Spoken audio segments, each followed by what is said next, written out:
DIG পাঠাবে ওসির মাধ্যমে এসপির কাছে। কার কাছে? এসপি, ওই এসপি পাঠাবে ডিআইজির কাছে। এই জেগে গেছে, বাপরে এদেরকে থামা যাবে না, বাঘগুলোকে জেগে গেছে। ওইটা দিয়ে যাবে ডিআইজির কাছে। ডিআইজি তখন অমিত শাহের কাছে পাঠাবে যে ওরে বাপরে বাপ, মুশকিল আছে। না না না না না, অমিত শাহ ফোন করছে, কি হয়েছে, কেন বলা যাবে না? না বলেন, একটু বলেন। না, একদম উত্তর 24 পরগনার মানুষ, মিনাখার মানুষ জেগে গেছে, এরা রাস্তায় ছাড়তে চাইছে। বলছে নিয়ে আয় বুলডোজার, নিয়ে আয় গুলি, যা আছে নিয়ে আয়, কিন্তু আমরা উঠছি না, স্লোগানও দেবো না, কিছুই না, বসে আছি, রোজা করবো, পরে ফের তাহাজ্জুদ করবো, পরে ফের মাগরিব করবো, আমরা কোনো কাউকে ডিস্টার্বও দিতে যাবো। এই খবর যখন অমিত শাহ আপনি যাবে, তখন মোদীকে কানে কানে বলবে, গুরু ভুল হয়ে গেছে,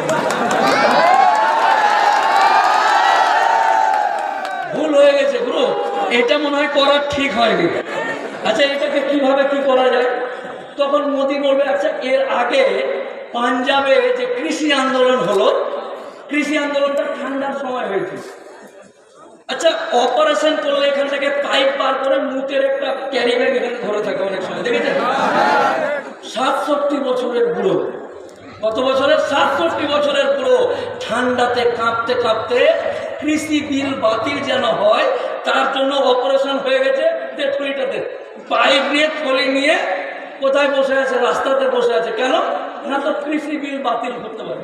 তো যদি এটা 1%, 2%, 3% ভারতের নাগরিক শিখ পাঞ্জাবি যারা আছে তারা করতে পারে, আমরা কত পার্সেন্ট? 30%। 30%। তো আমরা বাইক ছাড়া যেটি অপারেশন আছে ওটি রেস্ট নেই, ফল টল থাক থাক, যেটির এখনো অপারেশন হয়নি, মা খালা ফুপু বহিন যারা আছে তারা থাক, আমরা যারা এখানে আছি তারাই যদি এটাকে ভালোভাবে মাইন্ডে নিয়ে নিই, মাইন্ডে নিয়ে নিলাম। না না, অনেক সময় অনেক কিছু বলে মাইন্ডে নিই না, একবার মাইন্ডে নিয়ে নিলাম। অনেকে আমাকেও বিভিন্ন সময় বিভিন্ন কিছু বলে, এই করলো, কমেন্ট করলো, মাইন্ডে নিলাম না। এটা যে কোনো জিনিসকে ধরে মাইন্ডে নিয়ে নিলাম, মাইন্ডে নিয়ে নিলাম মানে ওর ঘুঘু, মানে ওর টিভিতে ঘুঘু নাচবে, বুঝতে পারলেন না? একবার যদি কোনো জিনিস মাইন্ডে নিয়ে নে, আইনের মার পেছে, আইনের কলমে বাড়িতে বা বাড়ির টিভিতে ঘুঘু নাচাবো। এটা হলাম আমি। তো আমরা যদি এক হয়ে যাই, এই সরকারকে উপড়ে ফেলে ওখানে পায়রা চাষ করব। এই সরকারকে উপড়ে ফেলে ওইখানে নিচে গলদা চিংড়ি না কি হয় এদিকে ভেড়ি বানাবো, ভেড়ি ভেড়ি, কই কই কই কই কই নাই ভেড়ি, কি হচ্ছে না? তো চিংড়ি চাষ হচ্ছে।